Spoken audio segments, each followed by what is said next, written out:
L'Afrique ne rêve plus. Elle s'est endormie, ivre de désir.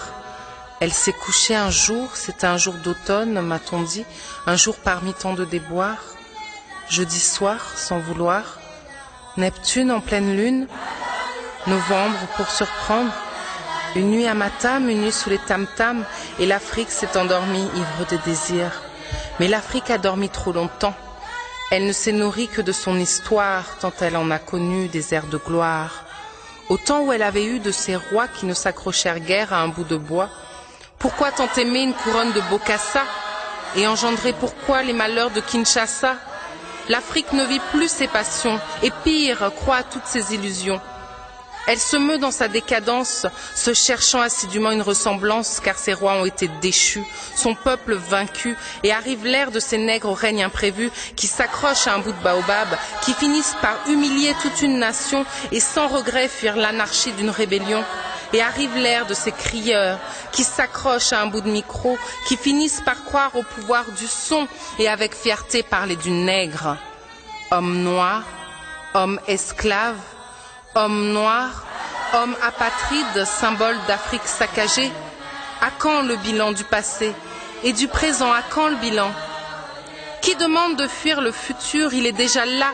Ô homme noir, fruit d'un arbre brûlé, à l'ombre de tes soucis retrouveras-tu l'aisance d'une âme? Sans ce parfum immaculé de liberté, dans cette Ferrari immonde, dans ce rêve des mondes, et tu crieras: à quand la fin de merde de ce monde? À quand le basta des règles économiques? Homme noir, homme de ma terre, totem de ma tribu, illusion de mon âme. Pourquoi tant d'euphorie? Lui ai-je dit. Avons-nous oublié de te parler du nègre d'antan, arborant sa fierté d'être gaulois? Qui put croire à ce festin de nègres pâles qui naquirent au bord du fleuve et chantèrent les éloges du chacal? Qui put croire à un fleuve dompté jouissant d'être chevauché avec gaieté tout en berçant une foule enchaînée? Qui put croire à une terre sans rêve, si ce n'est au rêve d'appartenir à la lave, ce volcan vieux de 400 ans, cette valse à 3 temps, déferlante est ma rage tel un ouragan, tentant est mon désir si vaste de reconquérir ma terre si chaste?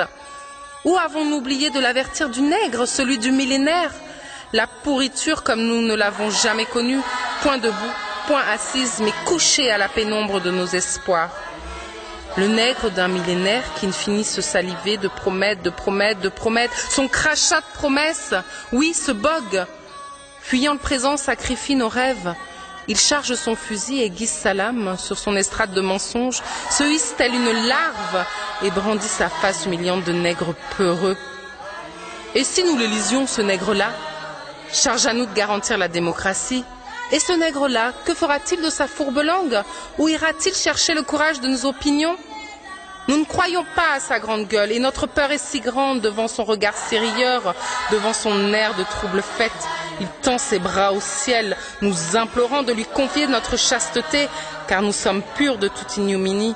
Il essaie de se saisir d'une terre stérile, et point il n'entend son gémissement atroce.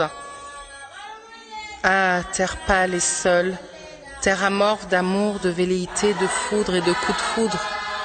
Oh, Monrovia, mardi à Bunjumbura, ou lundi matin secouant ses tresses avec folie, volupté et vulgarité.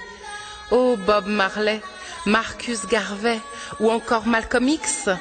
Ai-je cessé de croire à l'espoir pétillant de ma terre qui surgirait des monts et des monts? Ai-je mis fin à ma patience de prince du Cayor, ou simplement ai-je choisi la timidité? Cette fâcheuse façon d'être avec les nouveaux maîtres, courber l'échine au BADS, s'envoyer en l'air avec l'OMC.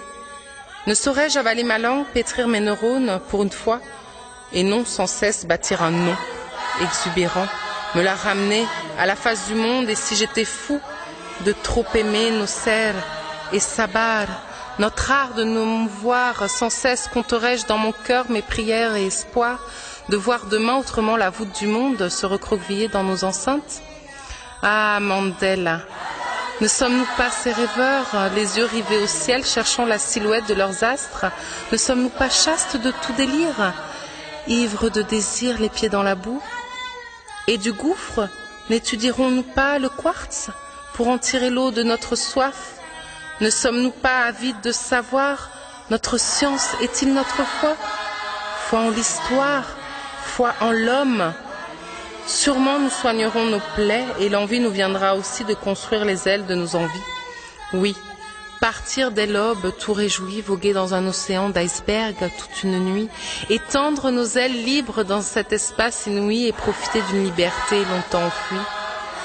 Mais il n'est pas las d'être ce nègre-là, la face calme et le désarroi dans les poches, mentir, car la vérité ne l'a jamais convaincu, oui, mentir dans les arènes de pouvoir et tenir les rênes de notre vouloir, marchant en mentant et se cacher dans notre lassitude d'antan, mentir car ne sachant s'asseoir à la table de la vérité, et pire encore mentir et chasser nos rêves juvéniles, que de mensonges pour partir en péril, sans se remémorer de gorer l'exil.